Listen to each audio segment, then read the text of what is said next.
India news और बड़ी खबर इस वक्त ये है कि आसाराम के बेटे नारायण साईं की बात हम करेंगे, जिसमें इंदौर आश्रम की अब जांच शुरू हो गई है।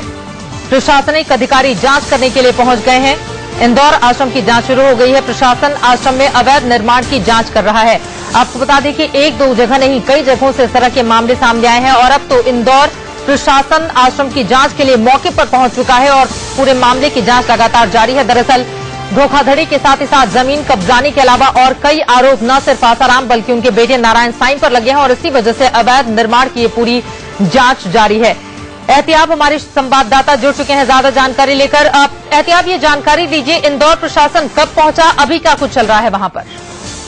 चित्रा, मैं बता दूं कि जहां आसाराम बापू के ऊपर कानूनी शिकंजा कसता जा रहा है, वहीं अप्रशासनिक शिकंजा भी पूरी तरीके से कसा जा चुका है। और अभी इंदौर का आश्रम जो रोड पर स्थित है, वहां प्रशासनिक अमला पूरे लश्कर के साथ पहुंच चुका है। वहां की नफ्ती शुरू कर दी गई है। इस आश्रम के बारे में मैं बता दूं कि चित्रा, ये ग्रीन बेल्ट पे बनाया गया आश्रम है, जिसके बारे में ये कहा जाता है कि इसमें सिर्फ केवल कंस्ट्रक्शन करने की कोई इजाजत नहीं दी गई थी। वहां पर केवल पंडाल लगाने की इजाजत थी, वहां पर केवल धार्मिक कार्य करने की इजाजत थी। लेकिन यहाँ आलीशान कहे जाए कि बिल्डिंग्स बनी हुई है इस पूरे आश्रम में और तकरीबन 20 एकड़ के एरिया में फैला हुआ ये आश्रम। तो प्रशासनिक अमला अभी फिलहाल यहाँ पूरी तरीके से जांच में जुटा है, उसकी नफ्ती कर रहा है कि कितने एरिया के अंदर ये कंस्ट्रक्शन हो चुका है। तो निश्चित रूप से ये कहा जा सकता है कि अब प्रशासनिक शिकंजा आसाराम बापू के ऊपर इंदौर में भी कसा जा चुका है। बिल्कुल, एक तरफ जेल के अंदर है आसाराम और वहीं दूसरी तरफ बाहर भी उनकी मुश्किलें लगातार बढ़ती हुई चली जा रही है। फिलहाल के लिए बहुत शुक्रिया एहतियाब इस पूरी जानकारी के लिए आपका।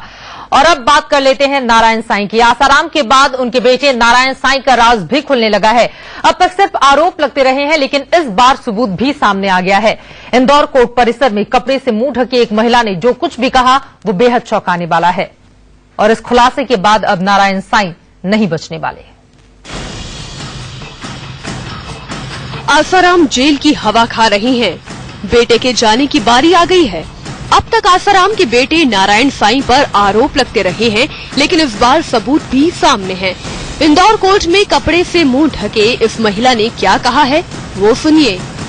2000 में आसाराम बापू के जो बेटे हैं नारायण साईं, उनसे हमने दीक्षा ली थी 2000 में, मेरे और मेरे पूरे परिवार ने।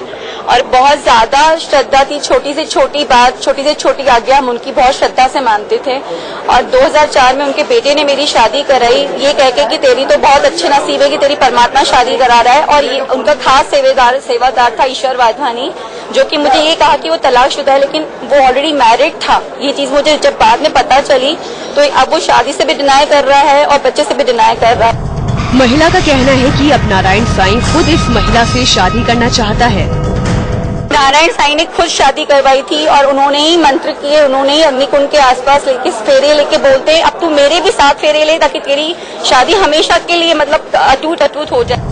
पत्रकारों ने सीधे सीधे महिला से पूछा कि मम्मी पापा की इजाजत के बगैर वो शादी के लिए तैयार कैसे हो गई।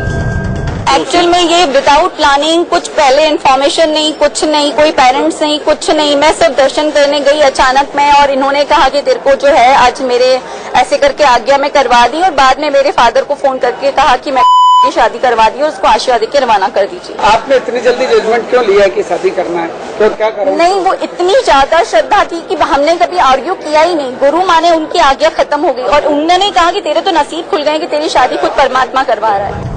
10 दिसंबर 2004 को नारायण साईं ने शादी कराई, लेकिन जब उसे हकीकत का पता चला तो वो एक बार फिर नारायण साईं से मिलने गई तो नारायण साईं ने इसके साथ छेड़छाड़ की कोशिश की।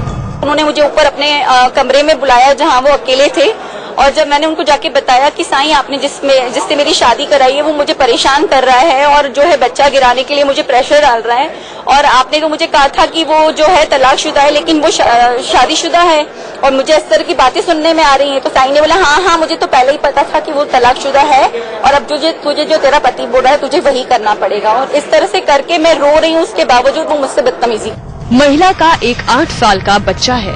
ये लोग इतने स्ट्रांग हैं और मेरी ये लड़ाई सिर्फ मेरे बेटे की आइडेंटिटी के लिए है, जिसमें मुझे सिर्फ आप लोगों की वजह से हिम्मत आई कि जब आपने एक छोटी बच्ची के लिए इतनी हेल्प की तब मेरी भी हेल्प कीजिए ताकि मैं इतने स्ट्रांग लोगों से फाइट करके अपने बेटे को उसका आइडेंटिटी दिलवा सकूं। महिला के आरोप के बाद अब नारायण साईं की मुश्किलें बढ़ने वाली है। इंदौर से एहतियाब शेख की रिपोर्ट, इंडिया न्यूज। झूठ, फरेब, धोखाधड़ी, डराना धमकाना और जमीन कब्जाना, दोनों बाप बेटे की करतूत लगातार सामने आती हुई चली जा रही है। एक जेल के अंदर है तो दूसरे की बाहर मुश्किलें बढ़ने वाली हैं। फिलहाल हम